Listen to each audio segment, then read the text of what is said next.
স্বামীর ফিতরা স্ত্রী দিতে হবে, স্ত্রীর ফিতরা স্বামী দিতে হবে, এমন কিন্তু বাধ্যতামূলক নয়। স্ত্রীর ফিতরা স্ত্রী দিবে, স্বামীর ফিতরা স্বামী দিবে, কিন্তু স্বামী চাইলে স্ত্রী, মা, বাবা সবার পক্ষ থেকে দিয়ে দিবে। ওই ঈদের দিন সকালবেলায় করে নিয়ে দৌড়াদৌড়ি, কারে দিব, কোথায় দিব, এখন কি নামাজ পড়তে যাব নাকি আমরা এই ফিতরা দিতে যাব, এগুলো নিয়ে দৌড়াদৌড়ি হয়। এই ফিতরাটা আপনাদেরকে অবশ্যই দিতে হবে, কারণ এটা রাসূলের পাক নির্দেশ করেছেন, সেহেতু এটা হচ্ছে ওয়াজিব। এটা কি ওয়াজিব? এটা ওয়াজিব তরক করা যাবে। এখন আসুন আমরা সদকায়ে ফিতরটা কেন দেই? আমরা এই কারণে সদকায়ে ফিতরটা দেই, আমরা রোজা রাখা অবস্থায় আমাদের ছোটখাটো অনেকগুলো ভুল ত্রুটি হতে পারে, আমাদের কথার ভুল হতে পারে, আমাদের বলার ভুল হতে পারে, আমাদের চলার ভুল হতে পারে, আমাদের চোখের ভুল হতে পারে। এই ধরনের রোজা সংক্রান্ত ছোটখাটো ভুলগুলা আল্লাহ এই সদকায়ে ফিতরের মাধ্যমে আল্লাহ এগুলা ক্ষমা করে দেন এবং রোজাটাকে আল্লাহর দরবারে কবুল করেন। তো এই সদকায়ে ফিতরটাকে ছোট করে দেখার কোনো সুযোগ এই বছর সরকারের পক্ষ থেকে এবং জামিয়া আহমদিয়া সুন্নি আলিয়া মাদ্রাসার পক্ষ থেকে নির্ধারণ করা হয়েছে এই বছর সাদকায়ে ফিতর হচ্ছে 110 টাকা। 110 টাকা সাদকায়ে ফিতর আমরা আদায় করি। কয়েকটা বিষয়ের উপর সাদকায়ে ফিতর আদায় করা যায়। সাদকায়ে ফিতর যদি আপনি আদায় করতে চান, সাধারণত আমরা আদায় করে থাকি গমের উপরে। 5টা বিষয়ের উপর সাদকায়ে ফিতর দেওয়া যায়: কিশমিশ, পনির, খেজুর, গম, জব। মোট কয়টা? 5টা। এই 5টার মধ্যে গম ব্যতীত আর যে 4টা রয়েছে, খেজুর, কিশমিশ, পনির, জব, এই 4টা দিতে হবে। যদি এই 4টার মাধ্যমে দেন তাহলে দিতে হবে 1 সা। কয় সা? আর যদি গম দিয়ে দেন তাহলে হবে অর্ধ সা। 1 সা পরিমাণ কত? বলতে 1 সা পরিমাণ হচ্ছে 3270.60 গ্রাম, অর্থাৎ 3 কেজি 200 ধরতে পারে যে 3 কেজি 280 গ্রাম। এখন আপনি যদি মনে করেন যে আমি কিশমিশ দিয়ে দেব, তাহলে 2 কেজি 380 গ্রাম কিশমিশের যেই দাম হবে, 3 কেজি 280 গ্রাম কিশমিশের যেই দাম হবে, ওই দাম দিয়ে আপনি সদকায়ে ফিতর আদায় করতে পারেন। আপনি যদি চান যে পনির দিয়ে আপনি ফিতর আদায় করবেন, পনিরের সমপরিমাণ টাকা দিয়ে, তাহলে 3 কেজি 280 গ্রাম পরিমাণ পনিরের যে দাম হবে সেই টাকা দিয়ে দিতে পারেন। আপনি যদি চান যে খেজুর, ভালো খেজুরের, আজওয়া খেজুর বা বিভিন্ন খেজুর আছে, খেজুরের দামের উপর আপনি ফিতর আদায় করবেন, তাহলে আপনি 3 কেজি 280 গ্রাম খেজুরের উপর দিতে পারেন। জবের উপরও চাইলে আপনি এই সদকায়ে ফিতর আদায় করতে পারেন। আর যদি আমাদের দেশে আমরা আদায় করি গমের উপর, অর্ধ সা পরিমাণ, অর্ধ হচ্ছে 1 কেজি 640 গ্রাম। 1 কেজি 640 গ্রাম 35 সামথিং হয়, আমরা 40 ধরলাম। 1 কেজি 636 গ্রাম ধরতে পারি। 1 কেজি 636 গ্রামের যেটা দাম আসে, আপনি এটা আমাদের বর্তমানে ভালো আটা বা গমের দাম নির্ধারণ করা হয়েছে 110 টাকা। আবার আপনি যদি চান যে 110 টাকা আপনি আল্লাহ পাক আপনাকে কোটিপতি করেছেন, তো আপনি গরিবের হিসাব করে পারবেন? যেহেতু আল্লাহ আপনাকে কোটি টাকার সম্পদ দিয়েছেন, আপনার আছে, আপনি যদি চান এই একটা ফিতরাকে 110 টাকার উপরে বাড়িয়ে যত মন চাই তত করে আপনি দিতে পারবেন, এটাতে কোনো সন্দেহ নাই। এই সদকায়ে ফিতর দেওয়া কার উপর ওয়াজিব? যাকাত যার উপর ওয়াজিব তার উপর সদকায়ে ফিতর দেওয়াটাও। তবে পার্থক্য হচ্ছে যাকাতের বেলায় 7.5 তোলা স্বর্ণ বা 52 তোলা পরিমাণ রূপা অথবা সেই পরিমাণ অর্থ 1 বছর জমা থাকতে হয়। কিন্তু ফিতরার বেলায় 1 বছর জমা থাকাটা বাধ্যতামূলক নয়। এই পরিমাণ থাকলেই আপনাকে কি করতে হবে? ফিতরা। যাকাতের মধ্যে আপনার প্রয়োজনীয় ব্যবহৃত আসবাবপত্রগুলা আপনার বাদ পড়ে, কিন্তু ফিতরার মধ্যে এটা বাদ পড়বে না। সেহেতু সবার উপরে ফিতরা দেওয়া কি হয়ে যায়? ওয়াজিব হয়ে যায়। এখন ফিতরা আপনি আদায় করবেন। এই ফিতরা যদি ঈদের দিন সুবহে সাদেকের পূর্বে যদি কোনো নবজাতক বাচ্চাও জন্মগ্রহণ করে, তার পক্ষ থেকে অবশ্যই তার পিতা বা মাতা কি আদায় করবে?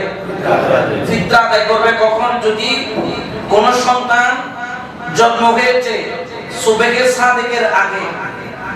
সুবহে সাদেকের আগে আমরা ধরে নিতে পারি আমরা ফজরের নামাজ আদায় করি সুবহে সাদেক যখন হয়। ফজরের নামাজের আগে কোন সন্তান জন্ম নিলে তার উপর অবশ্যই সদকায়ে ফিতর আদায় করা কি হবে? ওয়াজিব হবে। ঠিক যদি ফজরের আপনার নামাজের পরে যদি জন্ম নেয়, তার উপর সদকায়ে ফিতর আদায় করা ওয়াজিব হবে না। এরপরে ঠিক কোন ব্যক্তি যদি ফজরের নামাজের আগে সুবহে সাদেকের আগে যদি মারা যায়, ওই ব্যক্তির উপর সদকায়ে ফিতর দেওয়া বা ফিতরা দেওয়া ওয়াজিব নয়। কিন্তু ওই ব্যক্তি যদি ফজরের নামাজের পরে মারা যায়, তাহলে তার পক্ষ থেকে কি দিতে হবে? ফিতরা দিতে হবে। এবং এই ফিতরা অবশ্যই আদায় করবেন, আগে ভাগে দিয়ে দিবেন। আমাদের সমাজে অনেকে মনে করেন যে গম দিতে হবে, না হলে খেজুর দিতে হবে। আমাদের কিছু ভাই আমাদেরকে বলছেন যে টাকা দিয়ে ফিতরা দিলে এটা আদায় হবে না। এই চিন্তা চেতনা যারা করেন, এই জিনিসটা ভুল। কারণ আপনি যদি কাউকে যদি ধরেন 1 কেজি 600 গ্রাম যদি গম দেন, বা 1 কেজি 700 গ্রাম যদি আপনি গম দেন, এই গমটা কি সে কোনো কাজে লাগাতে পারবে? সে ঠিকই বাজারে গিয়ে কি করবে? বিক্রি করবে। বিক্রি করে এটার থেকে টাকা নেবে। তো তাকে এত কষ্ট দিয়ে হলো না নাই। আপনি তাকে যদি খেজুর দেন 3 কেজি আপনার 280 গ্রাম, বা কিশমিশ দেন 3 কেজি 280 গ্রাম, এই কিশমিশ দিয়ে কি তার ঈদ চলবে? তার শুধু কিশমিশ লাগবে অল্প, কিন্তু তার সাথে সেমাই লাগবে, চিনি লাগবে, নারকেল লাগবে, তার যা যা প্রয়োজন। আপনি যদি তাকে টাকাটা দিয়ে দেন, তাহলে সে এই টাকা দিয়ে তার যা যা প্রয়োজন অন্ততপক্ষে একটা দিন, ঈদের দিন, সে একটু, আপনিও যেরকম মিষ্টান্ন গ্রহণ করবেন, একটু ভালো খাবার খাবেন, ওই ব্যক্তিও কিছুটা ভালো খাবার গ্রহণ করতে পারবে। এই জন্য টাকা দিয়ে দেওয়াটা যেরকম কিশমিশ, জব, গম, খেজুর, পনির এগুলা দিয়ে দেওয়া যেরকম উত্তম, টাকা দিয়ে দেওয়াটাও উত্তম। কারণ রাসূল পাক সাল্লাল্লাহু আলাইহি ওয়াসাল্লামের সাহাবীদেরকে যারা দেখেছেন, তাবিঈরা, ওনাদের হায়াতে জিন্দেগিতে হাদিস শরীফের মধ্যে পাওয়া যায়, তারা আপনার দিনারের মাধ্যমে, তারা দিরহামের মাধ্যমে তারা এই সাদকায়ে ফিতর তারা আদায় করতেন। এবং এটা আমরা মনে করি অধিকতর যুক্তিযুক্ত। আপনি যদি পণ্য দিয়ে দিতে চান, 5 পণ্য দিয়ে তাও দিতে পারবেন, তবে টাকা দিয়ে দিলেও যে কবুল হবে না তা কিন্তু নয়। এই জন্য টাকা দিয়ে দেওয়াটা আমি মনে করি বর্তমান সময়ের জন্য দরকারি। কারণ একটা মানুষ, আপনি যদি ঈদের দিন যদি তাকে যদি 2 কেজি 1.5 কেজি গম তুলে দেন, সেদিন তো দোকানও কি থাকে। এরপর হচ্ছে আমরা যে দিব এই টাকাটা, এটা কি হিসাবে ধরা হয়? এটা কি পাইকারি মূল্য না খুচরা মূল্য?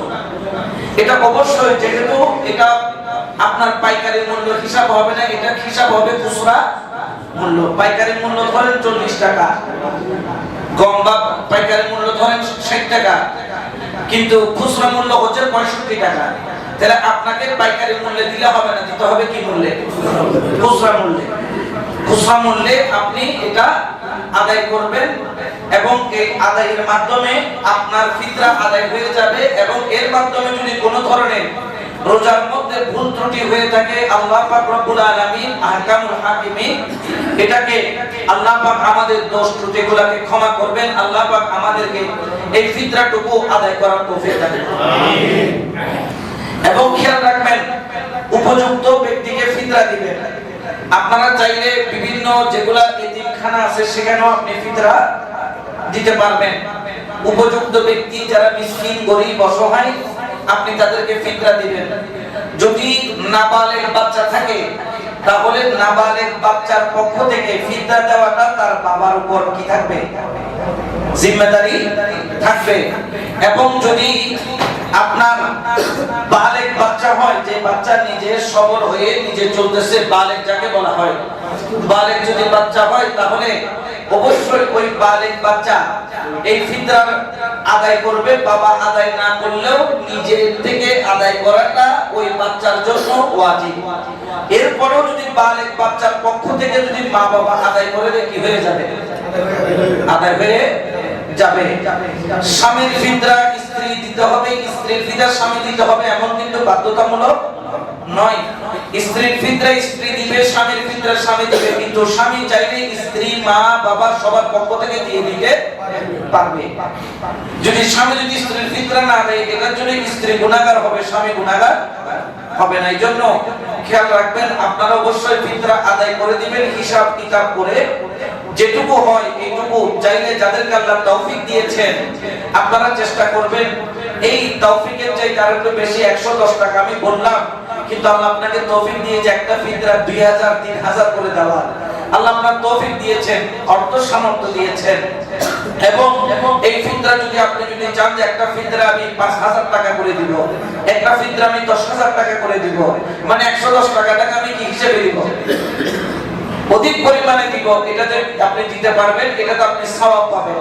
কিন্তু 110 টাকার কমে কোনোভাবে ফিতরা দেওয়া যাবে না। এটা আপনাদের অবগতির জন্য আপনাদেরকে জানিয়ে দিলাম। কারণ রাসূল করিম সাল্লাল্লাহু আলাইহি ওয়াসাল্লাম আমাদের প্রত্যেককে ফিতরা দেওয়ার জন্য বাধ্যতামূলক করেছেন এবং আমাদের উপর হুকুম করেছেন।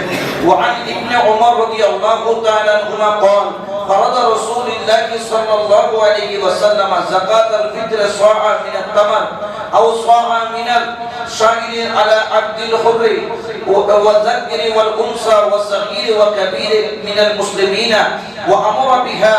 আল্লাহ রাসূল আল্লাহর হাবিব তিনি বলতেছেন প্রত্যেক আপনার নর নারী বাচ্চা ছোট বড় সকলের উপর প্রত্যেক মুসলমানের উপর ফিতরা দেওয়াটা আমার আল্লাহ পাক রব্বুল আলামিন আমাদের উপর ওয়াজিব করেছেন, বাধ্যতামূলক করেছেন। এবং বলতেছে যে আন তুওয়াদ্দা ক্বাবলা খুরুজিন নাস ইলা সালাত, তোমরা এটা আদায় করো কখন, যখন তোমরা নামাজ আদায় করার আগে, নামাজ আদায় করার পরে ফিতরা আদায় করবেন না।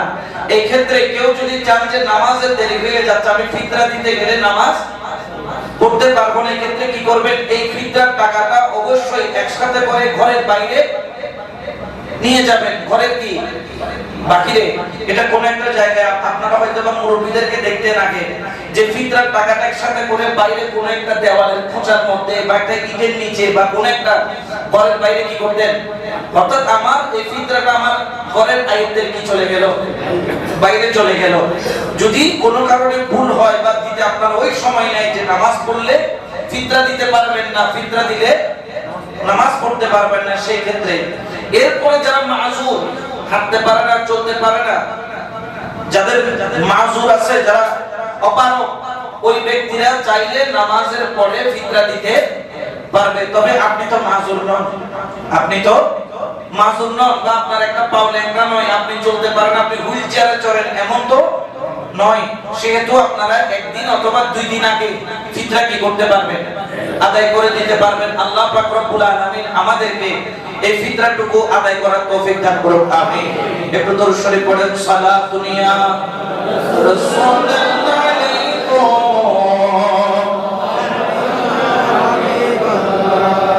একটু জিকির করেন, হাক্কা লা ইলাহা ইল্লাল্লাহ, লা ইলাহা ইল্লাল্লাহ, হাক্কা লা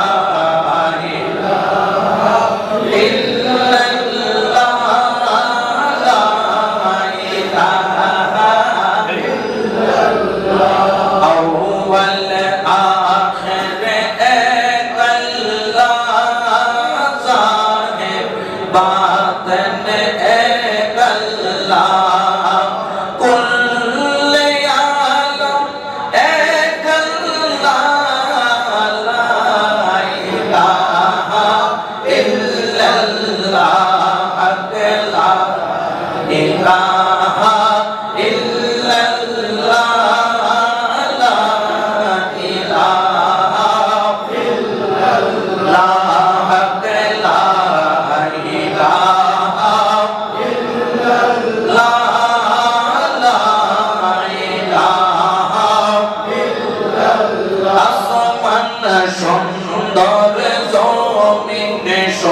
সুন্দর আরো সুন্দর গাছপালা হায়রে তাহার চাইতে অধিক সুন্দর নূরে মুহাম্মদ সাল্লাল্লাহু বলেন লা ইলাহা ইল্লাল্লাহ লা ইলাহা ইল্লাল্লাহ লা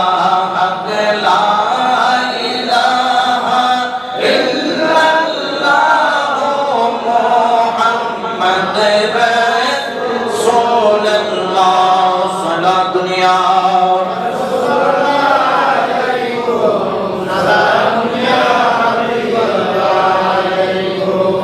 তাহলে আমি বলেছিলাম যে রমজান মাসে কয়েকটি সদকা আছে। একটা সদকা দেওয়াটা হচ্ছে গিয়ে ফরজ, যেটাকে আমরা যাকাত বলি, যেটাকে আমরা কি বলি আর একটা হচ্ছে ওয়াজিব, যেটাকে আমরা ফিতরা বলি, যেটাকে আমরা কি বলি আর একটা হচ্ছে গিয়ে নফল সদকা মুস্তাহাব উত্তম, যেটা আমরা সব সময় মানুষকে দান করি। কারণ আমার আল্লাহ পাক পবিত্র কোরআনে বলতেছেন এই যে মানুষকে সদকা করা, দান করা, মানুষকে সুখে দুঃখে মানুষের কষ্টের সময় মানুষের পাশে দাঁড়ানো, এটা ঈমানদারের লক্ষণ। বড় করে বলেন। এই জন্য পবিত্র কোরআনে বলেন আল্লাযীনা ইউমিনুনা বিল গায়ব ওয়া ইউকিমুনাস সালাতা ওয়া মিম্মা রাযাকনাহুম ইউনফিকুন। আল্লাহ পাক রব্বুল আলামিন ঘোষণা করেন ঈমানদার হচ্ছে ওই ব্যক্তি যেই ব্যক্তি আল্লাহর উদ্দেশ্যের উপর ঈমান এনেছে, আল্লাহ পাক রব্বুল আলামিনের উপর না দেখো আল্লাহকে মেনেছেন, এবং শুধু তাই নয় ওয়ায়ুকিমুনাস সালাতা এবং সালাতকে কায়েম করেছেন, পঞ্জেগানা নামাজ আদায় করেছেন, এবং শুধু তাই নয় আল্লাহ পাক রব্বুল আলামিন আপনাকে যে রিজিক দান করেছেন ওই রিজিক থেকে একটা অংশ অসহায় গরীব মিসকিনদেরকে দান করা, আল্লাহর রাস্তায় দান করা, মসজিদের জন্য দান করা, মাদ্রাসার জন্য দান করা, আত্মীয় স্বজনকে দান করা, অসহায়কে দান করা, এটাও হলো ঈমানদারের একটা লক্ষণ। বড় করে বলেন সুবহানাল্লাহ। সব চাইতে বেশি দান করতেন আমার রাহমাতুল লিল আলামিন। কিন্তু হাদিস শরীফের মধ্যে পাওয়া যায় যখন রমজান মাস আসতো আমার কামলিওয়ালা নবী দান সদকা করাটা আরো দ্বিগুণ তিনগুণ করে বাড়িয়ে দিতেন। কারণ রমজান মাসে যখন আপনি কোন একটা ভালো কাজ করবেন, যদি কোন একটা নফল ইবাদত করেন, ওই নফল ইবাদতের বিনিময়ে হবে সওয়াব, হবে ফরজ ইবাদতের সমান। আপনি যদি রমজান মাসে কোন একটি ফরজ আমল আদায় করেন তাহলে তার বিনিময় হবে ফরজ আমলের 70 গুণ বেশি। কারণ এই রমজান মাস এমন একটা মাস যেই মাসের মধ্যে আল্লাহর রহমত, আল্লাহর নিয়ামত, আল্লাহর বরকত, আল্লাহর কুদরতি নজর বান্দার প্রতি এমন ভাবে দান করেন। এই জন্য আমার নবী এই রমজান মাসে অধিক অধিক অধিক পরিমাণ সদকা করতেন।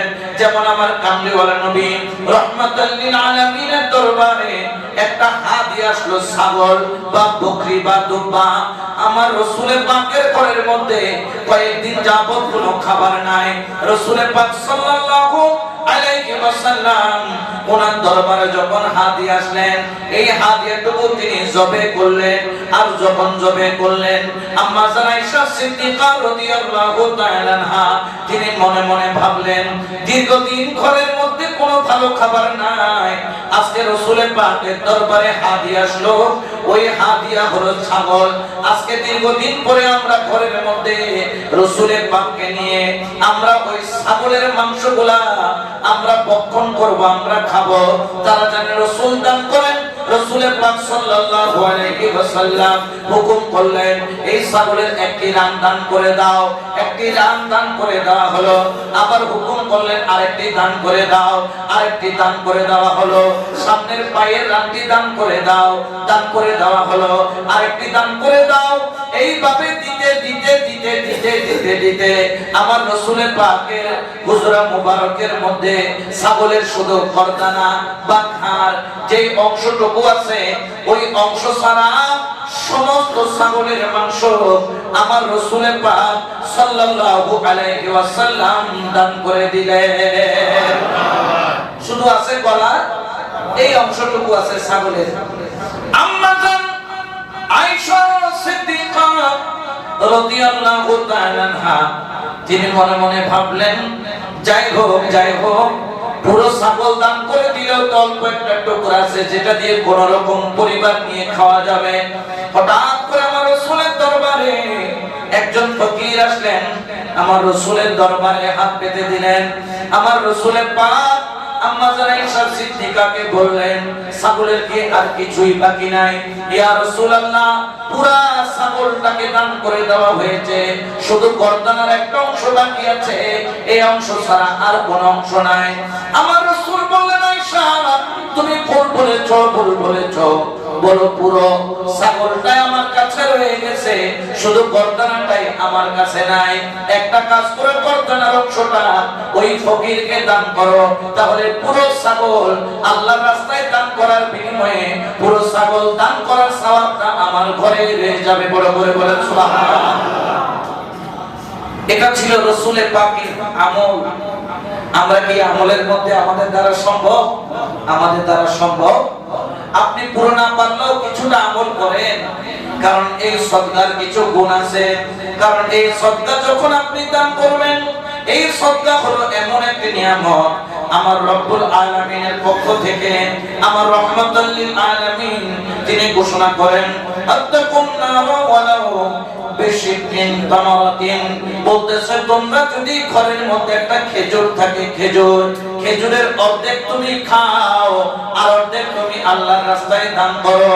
কারণ এই সামান্য দান হয়তোবা কিয়ামতের ময়দানে তোমার জাহান্নাম থেকে মুক্তির একটা মাধ্যম হয়ে যাবে, মুক্তির একটা জরিয়া হয়ে যাবে, মুক্তির একটা ওসিলা হয়ে যাবে। বড় করে বলেন সুবহানাল্লাহ। তুমি আল্লাহর রাস্তায় দান করো, গরীবদেরকে দান করো, অসহায়দেরকে দান করো। কারণ জেনে রাখবেন একজন গরীব মিসকিন অসহায় যখন খুশি হয়, সাথে সাথে খুশি হয়ে যায় কে?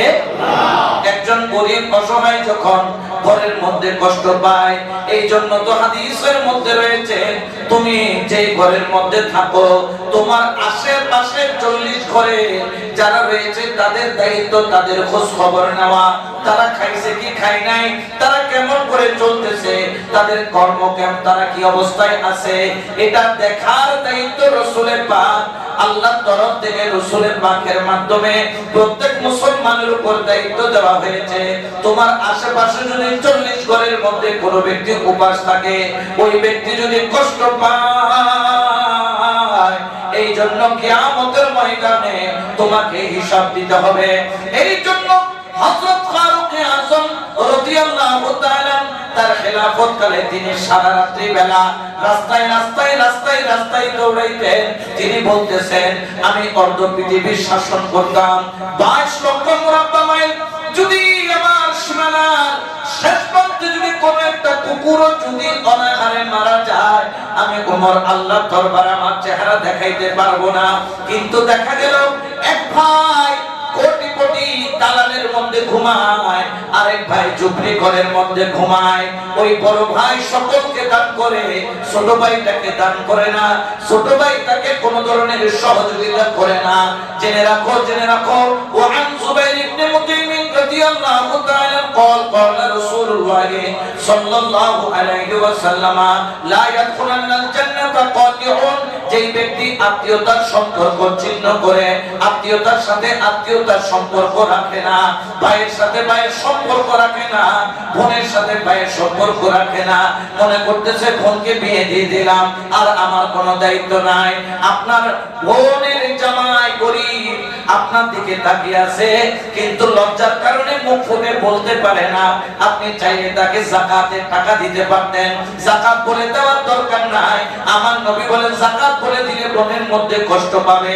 তুমি তার পকেটের মধ্যে 10,000 টাকা 5,000 টাকা ঢুকাইয়া তুমি বলো, ভাই আপনি টাকা দিয়ে কিছু ক্রয় করে খান, যাকাত বলার দরকার নাই, তোমার পক্ষ থেকে যাকাত আদায় হয়ে থাকবে।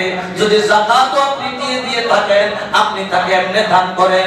যখন দান করবেন, এইদিকে তার ঘরে হাসি আসার দেরি, খুশি আসার দেরি, আপনার দিকে আল্লাহ খুশির নজরে তাকাইতে দেরি করবে না। হযরত ফারুক আযম এই জন্য রাত্রিবেলা দৌড়ায়, হঠাৎ করে দেখতে পেলেন এক বুড়ি ঘরের মধ্যে, ঘরের দুয়ারে বসে বসে কাঁদতেছে, আর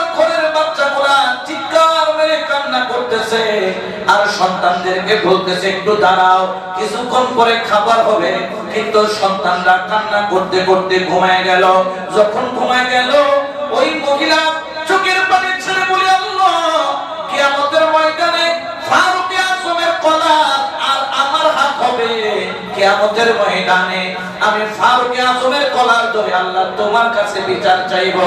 ফারুক আজম শুনলেন, চোখের পানি ছেড়ে দিলেন। এই বুড়ি মা এই কথা কেন বলছেন, এই কথা কেন বলছেন, এই কথা কেন বলছেন? নিজের পরিচয় গোপন করে ঘরের মধ্যে গেল। ও মা, কি হয়েছে? বলে, আমার ঘরের মধ্যে কয়েকদিন যাবত খাবার নাই, খাবার নাই, খাবার নাই। আমার বাচ্চাগুলা খিদার যন্ত্রণায় ছটফট ছটফট করতেছে। আমি গরম পানির ডেকের মধ্যে কয়েকটা পাথর ডাইলা দিয়া শুধু নাড়াচাড়া করি, মরার পাথর গুলাও সিদ্ধ হয় না। পাথর কেন সিদ্ধ হয় না? এই বলে কেঁদে কেঁদে বলছেন, আল্লাহর কসম করে বলতেছি, কিয়ামতের ময়দানে যদি ওমরকে পাই, আমি তার করদানার কলা ধরে আল্লাহর কাছে বিচার দিব, আল্লাহর কাছে বিচার দিব। ফারুক আজম কিছুই বললেন না, চোখের পানি ছেড়ে ঘর থেকে বের হয়ে চলে গেলেন। যাওয়ার পরে তিনি বাইতুল মালের মধ্যে গেলেন। এক হাতের মধ্যে একটা ঘিয়ের ডিব্বা নিলেন, কাঁধের মধ্যে একটা আটার বস্তা নিলেন। যখন আটার বস্তার ঘিয়ের ডিব্বা নিলেন, যত খাদ্যের ফুকরাগণ আছে তারা বললেন, হুজুর, আপনি কেন আটার বস্তা কাঁধের মধ্যে নিচ্ছেন? আপনি কেন ঘিয়ের টিন হাতের মধ্যে নিচ্ছেন? আপনি আমাদের কাঁধে দেন, আমরা নিয়ে যাই। ফারুক আজম কাইন্দা বলে, খাদেম রে, কাল কিয়ামতের ময়দানে আমার গুনার বস্তাটা যদি তুমি নিতে পারো, তাহলে আজকে আটার বস্তাটাও তোমার কাঁধে তুলে দিব। তুমি বল, আমার গুনার বস্তাটা তুমি নিবা কিনা? খাদেম চোখের পানি ছেড়ে বললেন, ওগো ফারুক আজম, একজনের গুনার বস্তা আরেকজন নেওয়ার কোনো সুযোগ নাই। একজনের গুনার বস্তা আরেকজন নেওয়ার কোনো সুযোগ নাই, সুযোগ নাই। এই জন্য বাবা আল্লাহর কাছে তওবা করো। এই রমজান মাস আর বারবার আসবে না। বেজর রাতগুলো আল্লাহর দরবারে সিজদার মধ্যে কাটাও। অন্তত পক্ষে লাইলাতুল কদর যদি নসিব হয়ে যায়, 84 বছর ইবাদত করলে যে সওয়াব, ওই পরিমাণ সওয়াব আল্লাহ আপনাকে লাইলাতুল কদরের রাতে দান করবেন। হয়তো আপনি ইতিকাফের মধ্যে নাই, বেজর রাতগুলো মসজিদে কাটান, বেজর রাতগুলো আল্লাহর ঘরের মধ্যে কাটান। 21 তো চলে গেল, 23 আপনি রাতে এই ঘরের মধ্যে কাটান, 25 রাতটাই ঘরের মধ্যে কাটান, 27 রাতটাই ঘরের মধ্যে কাটান, 29 রাতটাই ঘরের মধ্যে কাটান। আল্লাহর দরবারে চোখের পানি ছাড়েন। আল্লাহ আমার চাইতে বড় নাফরমান আর দুনিয়ার মধ্যে নাই, আমার চাইতে গুনাহগার দুনিয়ার মধ্যে নাই। আল্লাহ, তুমি যদি দয়া না করো, আমার কোনো মুক্তির উপায় নেই। আল্লাহ, আমি যেই দিন মারা যাব, আমার সম্পত্তির ভাগ নিবে আমার সন্তান, আমার বিল্ডিংটা মাঝখান দিয়ে ভাগ হয়ে যাবে, ফ্লাইটগুলো ভাগ হয়ে যাবে, আমার ব্যাংক ব্যালেন্সগুলো আমার ওয়ারিশরা পেয়ে যাবে। আমি মরার দেরি আমার জামা, আমার বাসন, আমার পেয়ারা, আমার বাটি, আমার ফার্নিচার, আমার যা আছে সবকিছু ভাগ হয়ে যাবে। সন্তান আপনার গুনার ভাগ নিবে না, গুনার ভাগ নিবে না, গুনার ভাগ নিবে না। এই জন্য একটা চট্টগ্রামের ভাষায় বলে, হদ্দের রথ দেখতে আরো, সম্পত্তি দেখতে বাড়ো। আপনার শক্তি থাকতে আল্লাহর রাস্তায়, আল্লাহর ঘরে সময় কাটান। আমরা তো এখন এতেকাফ থাকি কারা? যারা সমাজের মধ্যে অচল, যারা সমাজের মধ্যে চলে না, যারা মার্কেটের মধ্যে চলে না, কোনো কাজ নাই, এসব মসজিদের মধ্যে এতেকাফের মধ্যে ঢুকায় দেয়।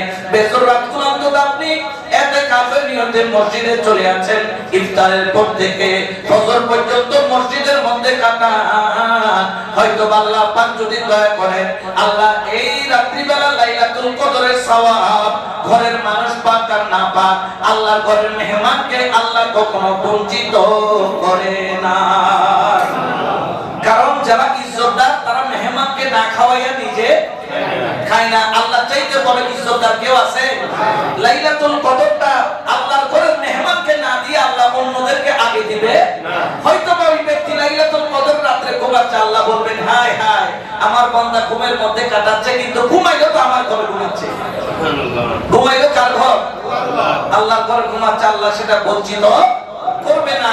হযরত ফারুক আযম রাদিয়াল্লাহু তাআলা সঙ্গে সঙ্গে ওই আটার বস্তা আর ওই ঘিয়ের ডাব্বাটা নিয়ে ওই বুড়ির ঘরে এসে বুড়ি মাকে ডাক দিলেন, মা উঠেন, আপনার জন্য আটা আনা হয়েছে, আপনার জন্য লবণ আনা হয়েছে, শক্কর আনা হয়েছে, ঘি আনা হয়েছে, এগুলাই না ফারুক আজম নিজের হাতে ময়দা বলে ফারুক আজম তাবার মধ্যে থেকে কি দিয়াছে কে যখন বাইরে পেলা সেকতে দিয়া ওই বুড়িমার অন্তরের মধ্যে খুশি চলে আসলো। বাচ্চাগুলোকে ঘুম থেকে তুললো, রুটি হইতে একটু দেরি হচ্ছে, ফারুক আজম ঘোড়ার মতো হয়ে মাটির মধ্যে বসে পড়লো। বাচ্চাগুলোকে কাঁধে নিয়ে ঘোড়া খেলে যাতে খিদার যন্ত্রণাটা কিছুক্ষণ সময়ের জন্য হলো যাতে ভুলে যায়। রুটি যখন হলো খাওয়াইলো, একসাথে সবাইকে খাওয়াইয়া ওই বুড়িমার সামনে দাঁড়ালেন। ও মা, তুমি ওমরকে মাফ করে দাও। ওই বুড়িমা বলেন, ও মুস্তাফির, আমি তোমার উপর খুশি, কিন্তু ওমরের উপর খুশি না। ওমরের কলার কিয়ামতের ময়দানে আমার হাতে থাকবে। হযরত ওমর চিৎকার দিয়ে কাঁদতে বলেন, ও বুড়িমা, কলার যদি দত্ত হয় ওমর তোমার সামনে দাঁড়ানো, আজকে তুমি আমার কলারটা ধরো, কাল কিয়ামতের ময়দানে আল্লাহর সামনে, রাসূলের সামনে আমাকে লজ্জিত করো না, আমাকে অপমানিত করো না, আমাকে শর্মিন্দা করো না। আমি দুনিয়াতে শর্মিন্দা হতে পারি, কিন্তু কিয়ামতের ময়দানে আমার মাওলার সামনে আমি শর্মিন্দা হতে রাজি নাই। হযরত ফারুক আযম বললেন, ওমর তোমার সামনে দাঁড়ানো, তুমি কলার ধরলে ধরো, মারলে মারো, যাই কিছু করবে করো। ওমর অপরাধী, তোমার খবর নিতে পারে নাই, এই জন্য তোমার সামনে ওমর ক্ষমা চায়। ওই বুড়িমা ওমরকে বললেন, আল্লাহ তোমার মঙ্গল করুন। ওমর, কিয়ামতের ময়দানে তোমার উপর আমার আর কোনো দাবি নাই। আবার অনেকে আছেন ভাইয়ের হক ভাইকে দেয় না, বোনের হক বোনকে দেয় না, আবার ওদিকে দানও করে। আপনি যদি ভাইয়ের হক ভাইকে না দেন, বোনের হক বোনকে না দেন, আপনার দান সদকাগুলো আল্লাহর দরবারে কবুল হবে না। এমনও অনেক রাওয়ায়াত আছে, আপনি যদি ভাই বোনের হক নষ্ট করেন, আপনার নামাজ, আপনার রোজা কি হবে না? এই জন্য খেয়াল রাখবেন, এই দান সদকা এটা কোনো ছোটখাটো বিষয় নয়। আমার রাসূল পাক সাল্লাল্লাহু আলাইহি ওয়াসাল্লাম এই দান সদকাকে বেশি পছন্দ মনে করতেন। একদিন রাসূল পাক নামাজে দাঁড়াবেন, আল্লাহু আকবার বলবেন, মানে নিয়ত বাঁধবেন। অমন টাইমে নিয়ত না বেঁধে রাসূল ঘরে চলে গেলেন। ঘরে যাওয়ার কিছুক্ষণ পরে রাসূল পাক আসলেন। সাহাবারা আরজ করলেন, ইয়া রাসূলুল্লাহ, আপনি নামাজের নিয়ত বাঁধার আগে কেন চলে গেলেন? বলে, কিছুক্ষণ আগে আমার কাছে একটি কবুতরের ডিম সমান, কবুতরের ডিমের সমান একটি স্বর্ণের টুকরা হাদিয়া এসেছে, আমি সেটা সদকা করতে ভুলে গেছি, কারণ আমার বালিশের নিচে ছিল। আমি সালাম ফিরে আছে ঘরে যাব, এটার তো কোনো গ্যারান্টি নাই। আমি এর আগে গিয়ে এটা সদকা করে দিলাম, তারপর আল্লাহর ইবাদতে আসলাম। আমাদের এখানে তো মাশাআল্লাহ মসজিদে দান বাক্স চললে বোঝা যায় যে কত ধনী। এত ধনী আল্লাহ পাক এখানে এই এলাকার মানুষদেরকে, এই স্থানের মানুষদেরকে করেছে। দান বাক্স চললে তখন বোঝা যায় যে আমাদের অন্তরটা আল্লাহর জন্য কেমন, আমাদের অন্তরটা ইসলামের জন্য কেমন। আসলে আমরা দুনিয়াবী দিক দিয়ে ধনী হতে পারছি, কিন্তু অন্তরের দিক দিয়ে এখনো ধনী হতে পারি নাই। আমাদের ধন আছে, কিন্তু মাওলার দিকে দেওয়ার মতো মন। আপনি কি ভুলে গেছেন যে দিন আপনার ডাক আসবে, ওই দিন সাদা কাফনের কাপড় ছাড়া নেওয়ার মতো কোনো কিছু আপনার আছে? হয়তো আপনি জানেন না আপনার কাফনের কাপড় কোথায় চলে আসছে, বাজারে চলে আসছে। কাফনের কাপড় যে বানায় সে জানে না কার জন্য বানাচ্ছে, বাজারের দোকানদার কিনে সে জানে না এটা কার জন্য কিনে রাখছে, এবং যে মারা যাবে, যার গায়ে পরানো হবে, সে নিজেও জানে না কখন তার জন্য এটা তৈরি হয়ে আছে। এই জন্য প্রতি মুহূর্তে মওতকে স্মরণ করেন, কারণ এই দুনিয়া থেকে যেই দিন যাবেন, ওই দিন আর আপনার আপন বলতে কেউ থাকবে। এই জন্য শায়র বলেন, হারিয়ে যাব একদিন আমি, রব নাই ভুবন চিরদিন। ক্ষমা করে দিও তোমরা আমায়, ক্ষমা করে দিও তোমরা আমায়, ভুল করে থাকি যদি কোনো দিন। হারিয়ে যাব একদিন আমি, রব নাই ভুবন চিরদিন। বাঁশবাগানে বা গোরস্থানে হয়তো দেবে ভরে কবর, তোমরা আমায় যাবে ভুলে রাখবে না জানি কোন খবর, পড়বে কি মনে আমার কথা, পড়বে কি মনে আমার কথা, ফেলবে কি অসুর কোনো দিন, হারিয়ে যাব একদিন আমি, রব নাই ভুবন চিরদিন। ছোট্ট মাটির ঘরে আমার দেহ নিথর হয়ে পড়ে রবে, আদার কবরে আলোর বাতি কহু নাহি কহু জ্বালাবে, থাকবে না কেউ জানি আমার পাশে, থাকবে না কেউ জানি আমার পাশে, আরে একাকী কাটাবো রাত্রি দিন, হারিয়ে যাব একদিন আমি, রব নাই ভুবন চিরদিন। এই জন্য কোন ভুল করে থাকলে আপনি মাপ চেয়ে নেন, কারণ কিয়ামতের ময়দানে আপনি আল্লাহর কাছে অপরাধ করলে মাপ পাবেন, কিন্তু বান্দার কাছে অপরাধ করলে, বান্দা মাপ না করলে আল্লাহ মাপ করে না। আপনি আল্লাহর দরবারে বড় বড় অপরাধ করেছেন, আপনি চোখের পানি রমজান মাসে ছেড়ে দিয়েছেন, মাফ করে দিল, কিন্তু দেখা গেল আপনি মাকে আঘাত দিয়েছিলেন, পরিবারের কথা ধরে ঘর থেকে মাকে কয়েকবার বের করে দিয়েছেন, মায়ের অন্তরের মধ্যে দুঃখ পাইল। মা যদি ক্ষমা না করে আল্লাহ ক্ষমা করবে না, বাবা ক্ষমা না করলেও আল্লাহ করবে না। আপনি আপনার বোন আপনার কাছে বিপদে পড়ে এসেছিল, আপনার বোনকে আপনি কয়টা টাকা ধার দিতে হবে, এই জন্য চেহারাটাও দেখান নাই, লুকায়া গেলেন, বললেন বলো আমি নাই। বোন জানে আপনি ঘরের মধ্যে আছেন, মনের মধ্যে দুঃখ নিয়া চোখের পানি ফেলাইয়া চলে গেল। আপনার বোন যে আপনার উপর কষ্ট পাইল, হয়তোবা তার সম্পত্তির কিছু অংশ আপনার কাছে চাইতে এসেছিল, আপনি বোনের হক দেন নাই, ভাইয়ের হক দেন নাই। জেনে রাখেন কিয়ামতের ময়দান আপনার নাজাতের কোনো ওসিলা, আপনার কোনো মাধ্যম নাই। এই রমজান মাসে যারা ব্যবসায়ী ভাই আছেন, ব্যবসার মধ্যে কি কি করছেন আপনি জানেন, জেনে রাখেন আল্লাহর অধীন অপরাধ করলে আপনি মাপ পাবেন, কিন্তু ওজনের মধ্যে পেশ কম করলে, যেই বান্দাকে পেশ কম করে দিয়েছে সেই বান্দা মাফ না করলে আল্লাহ আপনাকে মাফ করবে। সতর্ক। আপনি মনে করেছিলেন 1 কেজির মধ্যে 100 গ্রাম 50 গ্রাম কম দিলাম, আপনি বেঁচে গেছেন। না না না, কিয়ামতের ময়দানে আপনি জান্নাতে যাচ্ছেন, আপনাকে সেই ব্যক্তি আটকে ফেলবে। আল্লাহর কাছে 50 গ্রাম সোনা গোল্ড পাই, 50 গ্রাম কত গ্রাম, 50 গ্রাম 25 গ্রাম 30 গ্রাম সোনা বুটের হক রয়ে গেছে, আমার থেকে টাকা নিয়েছে 120 টাকা 150 টাকা, সে আমাকে এই পরিমাণ, তার পাল্লার কারচুপি ছিল, সে আমাকে ঠকাইয়া দিছে। আল্লাহ বলবেন তারে আদায় করো। আল্লাহ আমার কাছে এখানে কিয়ামতের ময়দানে কি কেউ টাকা নিয়ে উঠবে? আল্লাহর কাছে টাকা নাই, তো টাকা না থাকলে কিভাবে আদায় করবে? করো। তখন আমার আল্লাহ পাক বলবেন এটা তোমার ওর মুআমেলা, কেমনে মাপ দিবে না, সঙ্গে সঙ্গে এই ব্যক্তির কাছে আপনি মাপ চাইবেন, ভাই আমাকে মাফ করে দাও।